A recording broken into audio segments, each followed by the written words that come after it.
আসসালামু আলাইকুম everyone, welcome back to my channel. আপনারা সবাই কেমন আছেন? আশা করি আল্লাহর অশেষ রহমতে ভালো আছেন। আমরাও আলহামদুলিল্লাহ ভালো আছি।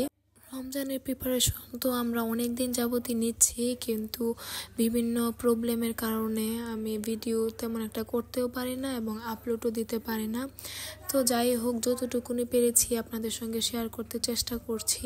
তো এখানে আমি পেস্ট্রি শিট যে পেটিসের জন্য বানাই সেগুলো বানিয়ে নিচ্ছি, আর এদিকে আমার বোনটা মানে এ টু জেড যত বাজার আছে সব কিছু রেডি করে জায়গায় জায়গায় রাখতেছে, কারণ প্রতি রমজানে তো আমার একটা সুপার শপ হয়। পেটিসের জন্য যে পেস্ট্রি শিটগুলো বানাই সেগুলো কিন্তু আমি প্রতি বছরই আপনাদের সঙ্গে শেয়ার করি রেসিপিটা, কিন্তু এবছর পারলাম না। আমি নিজেও অনেক অসুস্থ, পাশাপাশি আমার মাম্মা পাপা ওরাও অসুস্থ। তো এর মধ্যে যতটুকুনি পেরেছি ভিডিও করেছি আলহামদুলিল্লাহ, আর যতটুকুনি পেরেছি ততটুকুনি প্রিপারেশন নিতে চেষ্টা করেছি।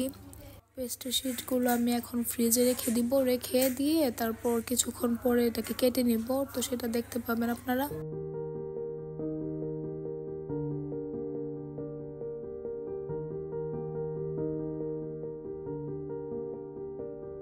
এই যে আমাদের বাজার আনা হয়ে গিয়েছে। তো একটু আগে যে বাজারগুলো দেখতে পেয়েছেন সেগুলো আমার আলাদা বাজার, আর এগুলো হলো বুটের ডাল, তারপর মুড়ি, রমজানের যে বেসিক বাজারটা সেটা। তো এখানে প্রথমে বেগুনগুলো রাখা হচ্ছে। এই বেগুন দিয়ে আমি বেগুনি বানাবো না, কারণ এই বেগুন আমার একদম পছন্দ না। আমি মাম্মাকে বলে দিয়েছি, তো মাম্মা পরে আমার জন্য মোটা আরও বেগুন আনাবে, আর এগুলো আমরা ঘরে খেয়ে ফেলবো। তো এখানে দেখেন বাজার প্রায় 5 থেকে 6 বড় বস্তা দিয়ে বাজার করা হয়েছে আলহামদুলিল্লাহ। আমরা কি করি, একবারে সব বাজার একসাথে করে ফেলি, রমজানে যাতে আমাদের আর কোনো ধরনের কষ্ট না হয়।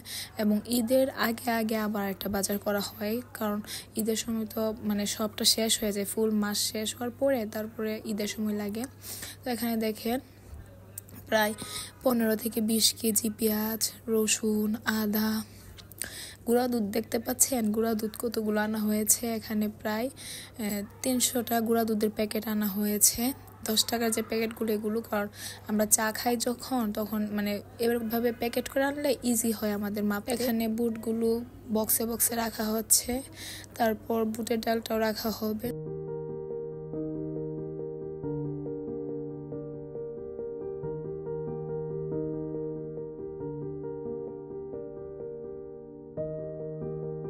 আরও কিছু বাজারের বাকি আছে, তো সেগুলো নাকি এর পরের দিন আনা হবে বলা হয়েছে, যেমন মুড়ি আনা হয়নি, আরও অনেক কিছুই আনা হয়নি।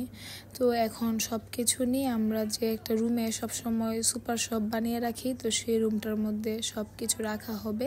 এখানে 25 কেজি চিনি আনা হয়েছে, রমজানে তো আমরা লেবু দিয়ে শরবত খাই, তাই চিনিটাকে এখন বক্সে বড় একটা বালতির মতো বক্স সেটার মধ্যে রাখা হচ্ছে। তো এখানে এই যে দেখতে পাচ্ছেন কিভাবে পেঁয়াজ, রসুন এগুলো নিয়ে সাজানো হচ্ছে। আর ময়দা, আটা এগুলো আনা হয়েছে, কিন্তু তো আমাদের ঘরে একটা গাছের ডাল ছিল, তো সেটার মধ্যে গুঁড়া দুধগুলো সুন্দর করে সাজিয়ে রাখা হয়েছে। তো আলহামদুলিল্লাহ আমাদের সুপার শপ কিন্তু আস্তে আস্তে একদম ফুল হয়ে যাচ্ছে, ইনস্টকে সব প্রোডাক্ট আনা হয়ে গিয়েছে প্রায়।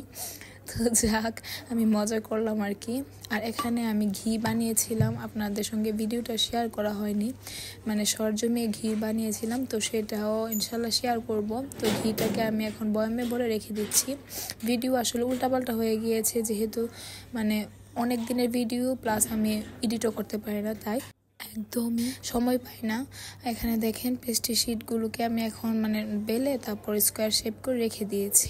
তো এই যে দেখেন এখন আমি ঢাকা যাচ্ছি, তো বুঝতেই পারছেন কি পরিমাণ ঝামেলায় আছি।